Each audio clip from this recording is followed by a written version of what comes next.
Familia mara 150 e gwenge moko ang'wen mayudore e location ma Central Karachuonyo e kar chung'o bura ma Karachuonyo pio olodare miechgi kaute mag dak moingo 100 bende pio ketho mok nyal chak dakie kendo kaluwore gi koth madhi nyime gi chwe e gwenge mopogore opogore e pacho ka. Familia go masani koro jot e Simbi Dispensary ywak ewi chandruok mag neno higa ka higa kendo giseyo migepe mag piny owacho kuom rem tieko chuth wach masira mar oulano. E location ma Central Karachuonyo gwenge ang'wen magin gweng' ma Nyaola, gweng' ma Kamuga, Kolonde kod mano ma Kosano sani otimo ataro ma okel kod pi oula kaluwore kod koth mapek madhi nyime gi chwe kod gwenge mopogore e pacho ka. Mier mathoth e alwora ni sani koro pi olworo ma oketo diere kendo weg gi pi osedare miechgi ka gidhi jot Simbi Dispensary ka mwandu gi mathoth mag udi bende pi oseketho kendo ma en midhiero ma jopiny gi osebedo ka neno kuom higni ang'wen sani e kinde ma koth chwe mang'eny e pacho ka. Ka higa ka higa to wadar wabiro wakamp.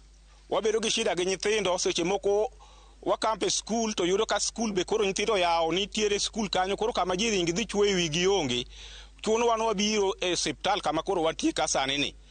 Koro wakwayo sirikal ni kony ma wadwaro moloyo ahinya ok en miyo wa chiemo to wadwaro ni sirikal ka yie to barnwa pi ma kamsero sika to gi ma konyango ni mondo kopia amalo to omol kodhi nam waol gi bide kamp kila saa gi nyithindo gi suna sani wadang ni gi nyithinde bethewa jamni kata ka inga mancho nigi kata rombo moro kata madiel moro kama di kwae diel onge nikech ioro pi e kori. E osiptal ma Simbi mine dhi nyime kod gero ute ma kojolo ma gidwa chako jote kaachiel kod nyithindgi bang' ka pi oula osedaro gi miechgi ka nitie kata mana utegi mag dak ma bende pi oseruombo piny ka jopiny gi ywak ni pi mawuok e aora wach tende kaachiel kod aora Kibuon ema osebedo ka hinyo gi higa ka higa. Saka pi opong' higa ka higa wan wadar wakwayo sirikal mar county kachiel gi mar sirikal maduong' mondo yie barnwa pigni wawe dagni higa ka higa gi nyithindo kamwadhi gi nyithindo pile ka pile otamowa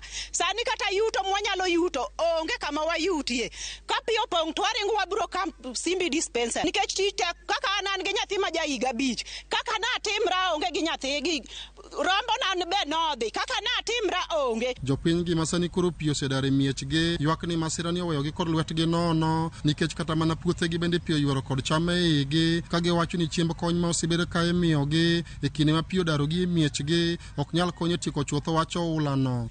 Waseneno chandruok mang'eny jothurwa, waseneno chandruok mang'eny kendo litnwa kabisa. Sani higni ang'wen ka wadang'ni adang'a koni gi koni. Adier kane pi odonjo mokwongo nwaweni berbere. Nwaringo manwa kamp ndalo cha nwa kamp e Simbi Primary School. Sirikal winje ywakwa waseywak higni ang'wen.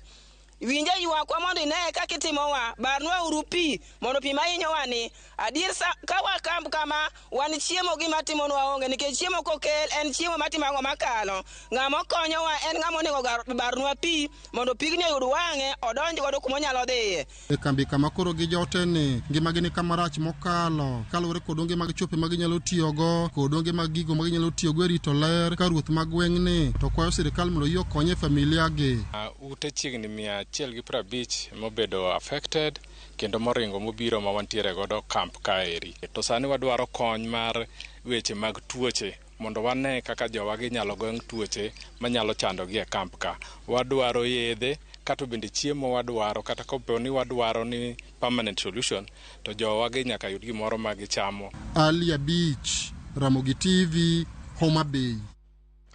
Moko kuom MCS ma kaunti ma Nairobi mag